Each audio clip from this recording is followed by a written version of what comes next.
Hello बच्चों, कैसे हैं आप सब। उम्मीद करता हूँ आप सब अच्छे होंगे। आज बच्चों की डिमांड पे आज क्लास 9 का फर्स्ट चैप्टर फिजिक्स का, जिसका नाम है मोशन, वो स्टार्ट करने जा रहे हैं बच्चों।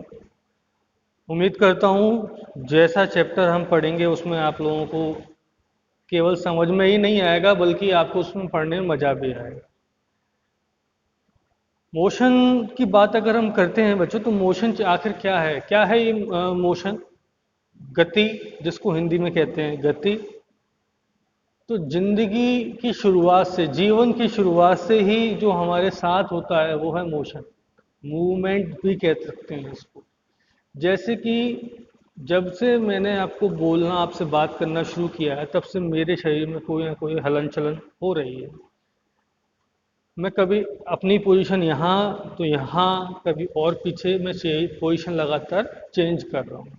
तो ये किसी भी, अब अगर सिंपल भाषा, ये बात तो आप समझ गए होंगे कि आखिर मोशन क्या होता है। सिंपल भाषा में अगर कहा जाए तो किसी भी ऑब्जेक्ट की पोजीशन में चेंज आना, समय के साथ किसी भी ऑब्जेक्ट की पोजीशन में चेंज आना, और किसके रेफरेंस में, किसी फ्रेम ऑफ रेफरेंस के रेफरेंस में, या किसी ओरिजिन के रेफरेंस में। अब यहाँ बात आती है कि यहाँ पे रेफरेंस का क्या मतलब हो गया। तो बच्चों, rest and motion both are relative terms. If I am talking about motion,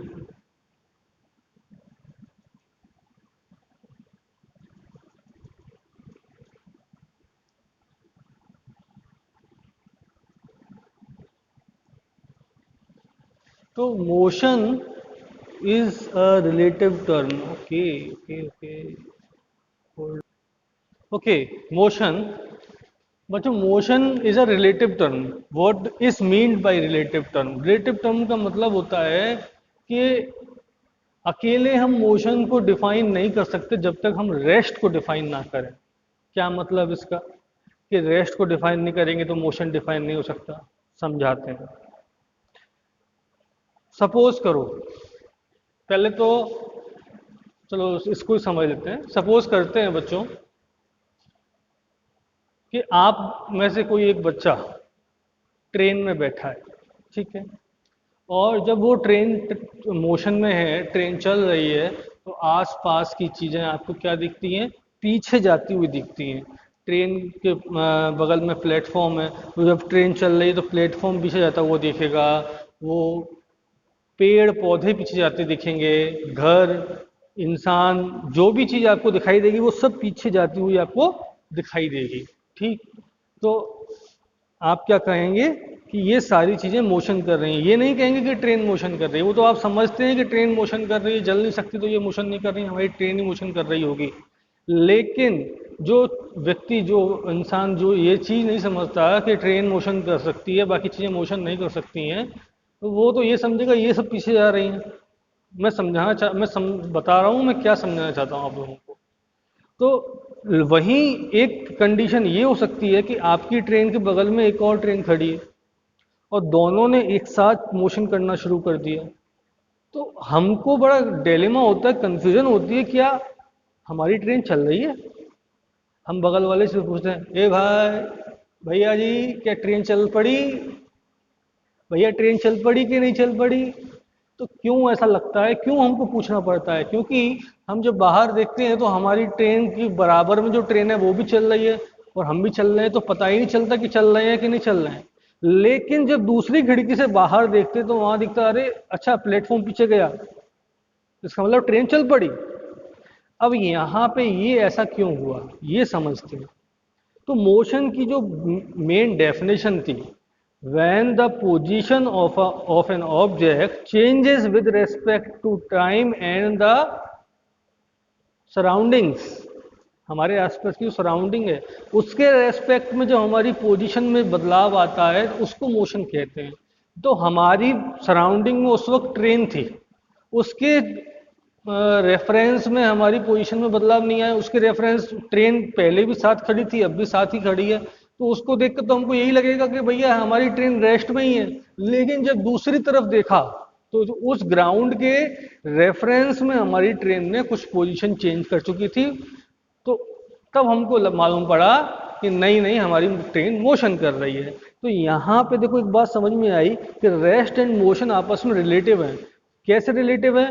वो रेस्ट में है क्योंकि वो ग्राउंड मोशन नहीं कर सकता, और वो दूसरी ट्रेन मोशन में है।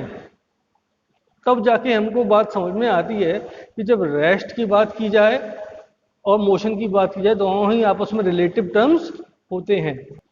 तो बच्चों हमको फिर ये बात समझनी होगी कि इसमें, हालांकि ये जो टॉपिक है वो आपकी बुक में नहीं मिलेगा, रेस्ट एंड मोशन हाँ रिलेटिव टर्म्स में, ये 11th क्लास का टॉपिक है, मैंने थोड़ा सा टच किया है उसको। अगर ये समझ में नहीं आए तो आप उसको छोड़ सकते हैं क्योंकि ये आपकी क्लास का नहीं है, ठीक है। मैंने सिर्फ इसीलिए टच दिया था उसको ताकि आप लोगों को थोड़ा एक्स्ट्रा समझ में आ जाए, लेकिन मुझे लगता है कि मुझे लौट के वापस 9th क्लास पे जाना चाहिए, ठीक है। तो मोशन क्या है ये बात आपको समझ में आ गई। जैसे कि मैं कैमरे के रेस्पेक्ट में, रेस्पेक्ट का मतलब होता है तुलना में, कैमरे की तुलना में मेरी पोजीशन अभी यहाँ है, आफ्टर 1 सेकेंड मेरी पोजीशन यहाँ है, इसका मतलब I have done some motion, मैंने कुछ मोशन किया, मैंने अपनी पोजीशन में बदलाव लाया। तो किसी भी सराउंडिंग के रेस्पेक्ट में समय के साथ जब बदलाव आता है पोजीशन में, उसको मोशन कहा जाता है। मेरे ख्याल से अब तक क्लियर हो गया होगा आपको मोशन क्या होता है, और इसमें मेरे ख्याल से कोई डाउट नहीं होगा। डाउट है तो प्लीज कमेंट। ओके ओके बच्चों, let us move on the next topic. हम नेक्स्ट टॉपिक पे आते हैं, which is distance and displacement.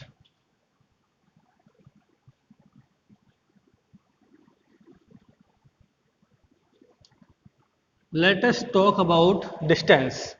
What is distance? आखिर ये डिस्टेंस क्या होता है?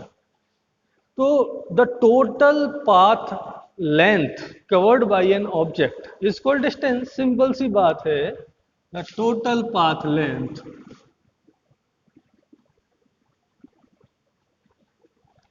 total path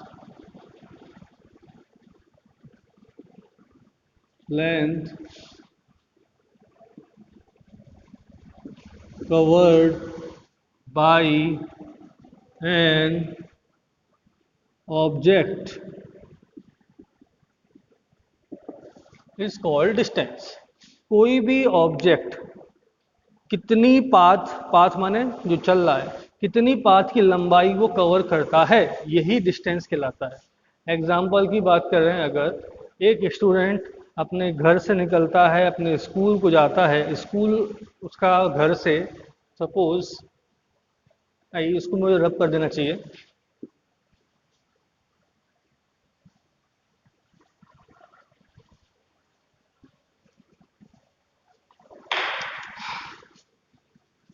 ये बच्चे का घर है,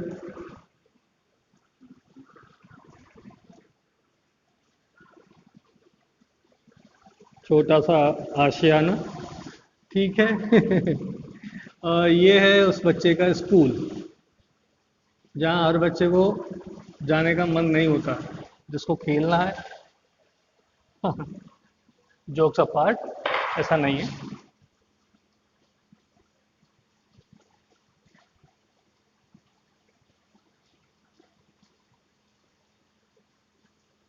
ठीक है, छोटी छोटी क्लासें बना दी हैं।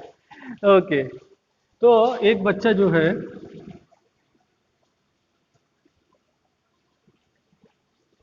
ठीक है, एक बच्चा अपने घर से from home to school motion करता है, घर से स्कूल की तरफ जाता है। मान लेते हैं डिस्टेंस, द पाथ लेंथ, ये जो पाथ है, पाथ रास्ता, उसकी लंबाई 5 किलोमीटर है। 5 किलोमीटर वो चल के जाता है और स्कूल पहुंच जाता है। अच्छी बात है, स्कूल पहुंच के उसके मास्टर जी उसको पढ़ाते हैं, कभी डंडा भी मारते हैं, और बाकी टाइम वो अपना स्पेंड करता है, पढ़ता है, और लौट के छुट्टी के टाइम वापस वो घर आता है। तो ये घर आया, लौट के जब वो घर आता है तो मम्मी कहती है, अच्छा मेरा राजा बेटा आ गया, इसने कितनी पढ़ाई करी है आज, अच्छा कितनी मेहनत करी, कितना चल के गया। तो राजा बेटा क्या बताएगा? 5 किलोमीटर? नो, उसने कितना लेंथ पाथ लेंथ कितना कवर किया, 5 kilometre in one side and 5 kilometre on another side also. So 5 plus 5, it means he has covered 10 kilometer. So total distance covered by the student is 10 kilometer. तो बात समझ में आती है. तो distance क्या होता है, किसी भी ऑब्जेक्ट, विषय वस्तु, किसी भी ऑब्जेक्ट के द्वारा कोई भी व्यक्ति ऑब्जेक्ट वो टोटल पाथ कितना कवर करता है उसको हम डिस्टेंस कहते हैं. कोई भी फिजिकल क्वांटिटी हो बच्चों, उसको हम मेजर जरूर करते हैं, क्योंकि मेजरमेंट के बिना फिजिक्स है ही नहीं. अगर मेजर करते हैं तो उसकी कोई यूनिट होती है, यूनिट जिसमें हम मेजर करते हैं. ठीक है, तो standard unit, standard international unit को हम ऐसा यूनिट बोलते हैं. ठीक है, और अदर यूनिट्स भी होती हैं. तो kilometre is the measurement of the distance और लेंथ. किलोमीटर लेंथ या डिस्टेंस का मेजरमेंट है. What is the SI unit of distance? Metre. Metre जिसको स्मॉल एम से रिप्रेजेंट करते हैं is the SI unit of distance. Okay, is it clear? Okay, very good. चलिए, तो नेक्स्ट टॉपिक आता है जो है हमारा डिस्प्लेसमेंट. ठीक है बच्चों,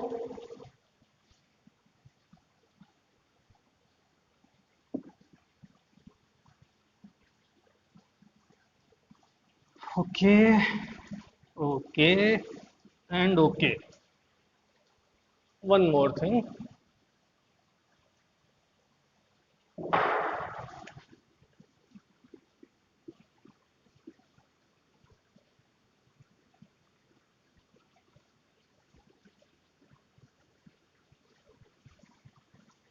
डिस्प्लेसमेंट की बात करते हैं.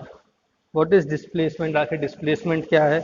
डिस्टेंस पढ़ा है तो डिस्प्लेसमेंट भी तो हमको पढ़ना है, बिल्कुल पढ़ना है. तो बच्चों, डिस्प्लेसमेंट शब्द को जरा ध्यान से देखें.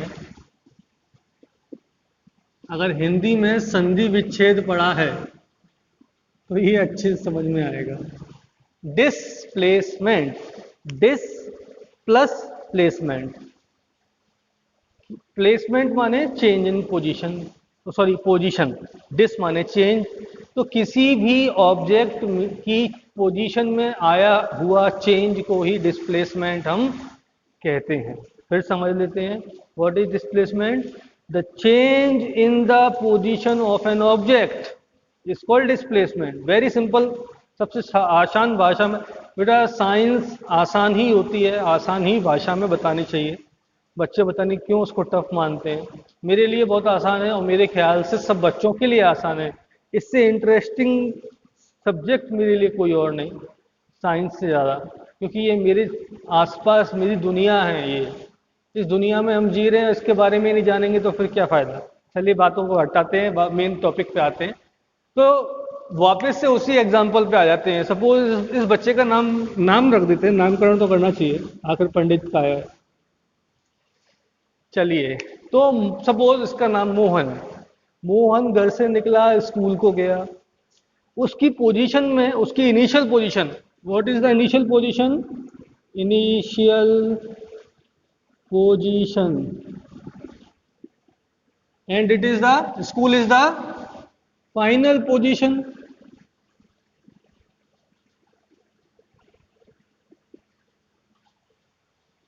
इनिशियल पोजीशन, फाइनल पोजीशन, ये बात तो क्लियर है. ठीक है, तो बच्चों इनिशियल पोजीशन उसकी क्या थी? घर. जब तक वो स्कूल में, तब तक उसकी फाइनल पोजीशन क्या है? उसका स्कूल. तो इस पोजीशन में क्या डिफरेंस आया है? कितने किलोमीटर का? 5 किलोमीटर का.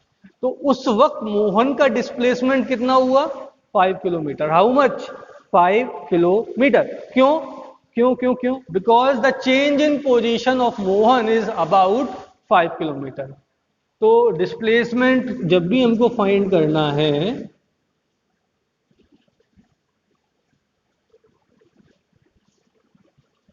what we have to do?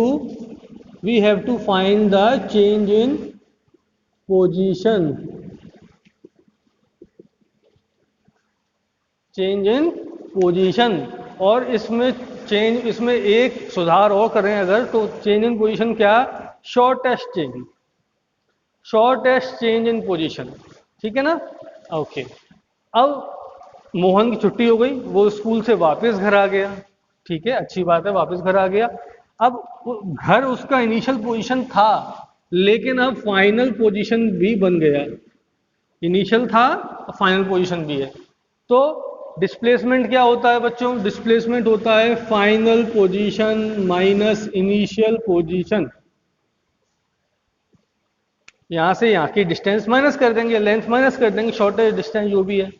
तो घर से कौन सी डिस्टेंस, 0, तो इस केस में उसका डिस्प्लेसमेंट कितना हो गया, 0। डिस्टेंस 10 है, ध्यान से समझना। मोहन घर से स्कूल गया, स्कूल से वापस घर आया, 10 किलोमीटर ट्रेवल किया डिस्टेंस, लेकिन डिस्प्लेसमेंट 0, क्योंकि उसकी पोजीशन में आया हुआ चेंज अब 0 हो चुका है। पहले जहां था लौट के वहीं आ गया, तो पोजीशन में कोई चेंज नहीं आया। इस वजह से अब पहले उसका डिस्प्लेसमेंट 5 था, 5 किलोमीटर, लेकिन अब 0।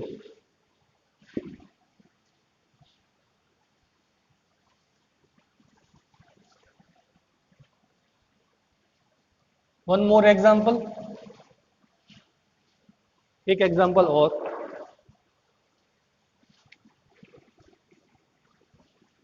सपोज ये कोई पार्क है, ठीक है, और पार्क में ये एंट्रेंस गेट है, ये इसके ठीक सामने डायमेट्रिकली अपोजिट साइड है। यहां से कोई बंदा चलना शुरू करता है और सपोज बी पॉइंट पे पहुंच जाता है। इस वक्त उससे पूछा जाए व्हाट इज द डिस्प्लेसमेंट, तो डिस्टेंस उसने कवर किया ये वाला, वो इस पाथ से आया है, तो डिस्टेंस हो गया उसका बच्चों पाई आर। भाई 2 पाई आर पूरा सर्कमफेरेंस होता है, उसने ए से लेके बी तक कवर किया, डिस्टेंस पाई आर। लेकिन डिस्प्लेसमेंट कितना हुआ, क्या पाई आर ही रहेगा, सोचो सोचो सोचो। नो, हमने क्या बताया था, shortest change in the position या shortest distance between initial position and final position. तो शॉर्टेस्ट डिस्टेंस कितना है, डायमीटर के बराबर 2r, सिंपल। अब वही बंदा लौट के वापस ए पहुंच गया, तो अब डिस्प्लेसमेंट कितना हो गया उसका 0, डिस्टेंस कितना हो गया 2 पाई आर। आई थिंक अब मेरे ख्याल से किसी बच्चे को डिस्टेंस और डिस्प्लेसमेंट में डाउट तो नहीं होगा, डिस्टेंस एंड डिस्प्लेसमेंट तो क्लियर हो चुका होगा। चलिए बहुत अच्छी बात है। वन मोर थिंग, डिस्टेंस की बात जब करते हैं तो उसमें कोई डायरेक्शन की बात नहीं आती, लेकिन जैसे ही बात आती है डिस्प्लेसमेंट की, तो उसमें एक डायरेक्शन जुड़ जाता है, क्योंकि शॉर्टेस्ट की रास्ता जब भी आप ढूंढेंगे, शॉर्टेस्ट पाथ जब भी आप ढूंढेंगे, तो उसमें एक डायरेक्शन जरूर होगा। आप खुद सोच के देखें, जैसे आपको घर से मार्केट जाना है, घर से मार्केट तक जाने के लिए आपके पास सपोज 5 रास्ते हैं, 5 पाथ हैं, तो कोई जरूरी तो नहीं सारे पाथ एक ही बराबर लेंथ के हों, कोई बड़ा होगा कोई छोटा होगा। तो जो छोटा होगा उसमें आपको मालूम होगा यहाँ से यहाँ तक की डिस्टेंस है, तो इसमें एक डायरेक्शन आ रही है कि नहीं आ रही है। पर्टिकुलर किसी की भी बात करें, इसमें ए और बी की बात कर रहे थे, तो ए और बी में शॉर्टेस्ट पाथ की बात करी, तो इसमें डायरेक्शन ए टू बी आई कि नहीं। अगर मैं ईस्ट वेस्ट नॉर्थ साउथ करूं तो ये टुवर्ड साउथ हुआ कि नहीं। तो ऐसी क्वांटिटीज जिसमें मैग्नीट्यूड के साथ साथ डायरेक्शन इंक्लूड होती है उनको हम वेक्टर क्वांटिटी कहते हैं। वहीं ऐसी क्वांटिटी जिसमें केवल मैग्नीट्यूड होता है, डायरेक्शन नहीं होता, उनको हम स्केलर क्वांटिटी कहते हैं। इस वजह से डिस्टेंस हमारा क्या है, स्केलर है। वहीं डिस्प्लेसमेंट क्या है बच्चों, वेक्टर क्वांटिटी। वेक्टर में आपका मैग्नीट्यूड के साथ साथ डायरेक्शन भी जुड़ा होता है, जो कि बहुत ही इंपॉर्टेंट रोल प्ले करता है। वहीं स्केलर में ओनली मैग्नीट्यूड, नो डायरेक्शन। उसमें डायरेक्शन नहीं होता। क्लियर? वेक्टर जितने भी होते हैं उसके डायरेक्शन, वेक्टर की पूरी, वेक्टर्स की अलग से पूरी एक फिजिक्स है, पूरी एक ब्रांच है। जब हम वेक्टर क्वांटिटीज को रीड करेंगे, वेक्टर क्वांटिटीज को पढ़ेंगे, तो पूरी की पूरी उसके लॉज को हमको समझना होगा बच्चों। वो 11th क्लास से आपका डिटेल्ड स्टडी उसकी शुरू हो जाती है, उसको हम 11th में देखेंगे। लेकिन अभी इतना तो समझना ही चाहिए कि स्केलर एंड वेक्टर में क्या डिफरेंसेस होते हैं। तो वेक्टर और स्केलर में डिफरेंसेस समझ में आ गए। डिस्टेंस क्या है, स्केलर है। डिस्प्लेसमेंट क्या है, वेक्टर है। क्यों है, समझ में आ गया होगा आई थिंक।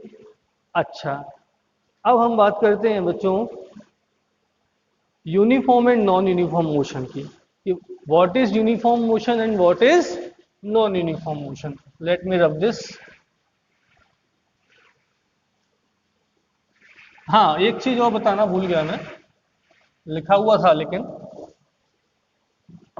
जैसे डिस्टेंस की ऐसा यूनिट मीटर है, डिस्प्लेसमेंट की ऐसा यूनिट भी मीटर ही होती है। क्यों? आखिर है तो वो भी पाथ की लंबाई, पाथ लेंथ ही, बस उसमें डायरेक्शन जुड़ जाता है, इसलिए वो डिस्प्लेसमेंट कहलाता है। ठीक है बच्चों? ओके, तो our next topic is uniform and non-uniform motion.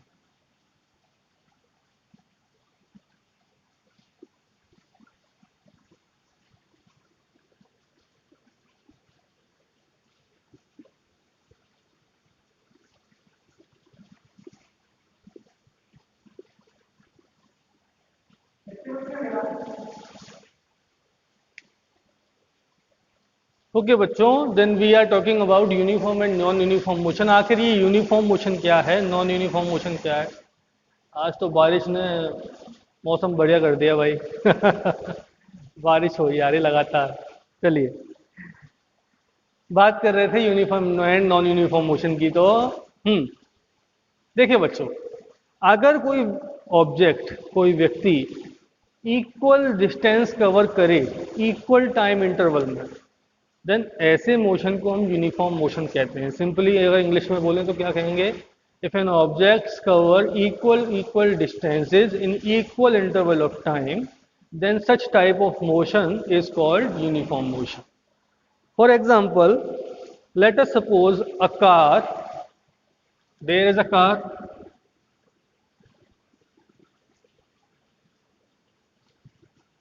which is covering a distance of 5 meter in every 1 second.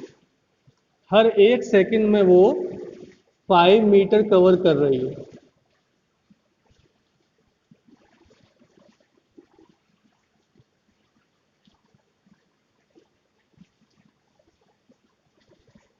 तो क्या कहेंगे हम इसको कि ये the car is in uniform motion. Car कैसा मोशन कर रही है? It is in uniform motion. Uniform motion का मतलब कार का इक्वल टाइम। ओके बच्चों, then uniform motion I think आप लोगों को समझ में आया होगा। यूनिफॉर्म मोशन में क्या होता है कि in equal time interval, equal time slot, हर बराबर समय के अंतराल पे ऑब्जेक्ट इक्वल डिस्टेंसेस को कवर करता है। ठीक है? देन अगर यूनिफॉर्म मोशन ये है तो नॉन यूनिफॉर्म मोशन क्या होगा, ये तो हमको अपने आप समझ में आ जाना चाहिए।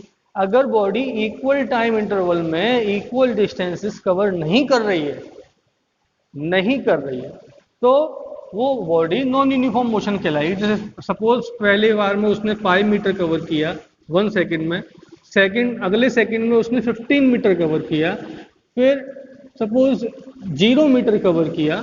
तो इस तरह का डिस्टर्ब्ड मोशन, डिस्टर्ब कह सकते हैं, इसमें कभी उसकी स्पीड बढ़ रही है, कभी घट रही है, माने जिसमें एक्सेलरेशन है, ऐसा मोशन जिसमें एक्सेलरेशन है वो नॉन यूनिफॉर्म मोशन कहलाता है।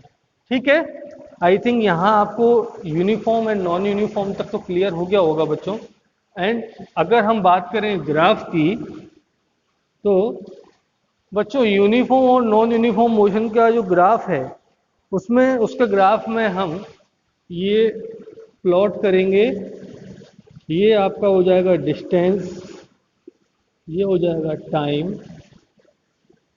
तो यूनिफॉर्म मोशन कुछ इस तरह से आएगा आपका, स्ट्रेट लाइन। स्ट्रेट लाइन वो ये क्या शो कर रही है ये शो कर रही है कि with equal in equal interval of time distances covered are also equal, कि इक्वल टाइम इंटरवल में इक्वल इक्वल डिस्टेंसेस कवर्ड किए गए हैं।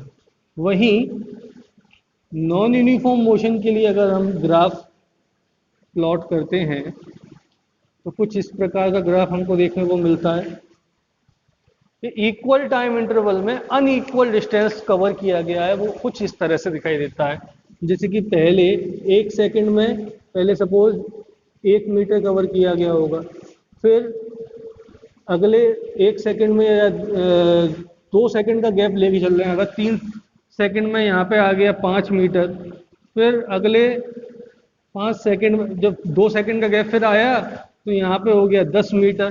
तो कभी पहले कितना डिस्टेंस कवर हुआ था 4, फिर कितना कवर हुआ 5 मीटर का। तो यहाँ हमको क्या देखने को मिल रहा है कि इक्वल टाइम इंटरवल में डिस्टेंसेस इक्वल नहीं कवर हो रहे, जबकि यहाँ इक्वल टाइम इंटरवल में इक्वल डिस्टेंसेस कवर हो रहे थे। तो ये ही आपका नॉन यूनिफॉर्म मोशन कहलाता है। बच्चों इसके आगे नेक्स्ट लेक्चर में हम बात करेंगे आपसे, नेक्स्ट लेक्चर में आपसे मुलाकात होगी। तब तक के लिए अपना ख्याल रखिए और खुश रहिए।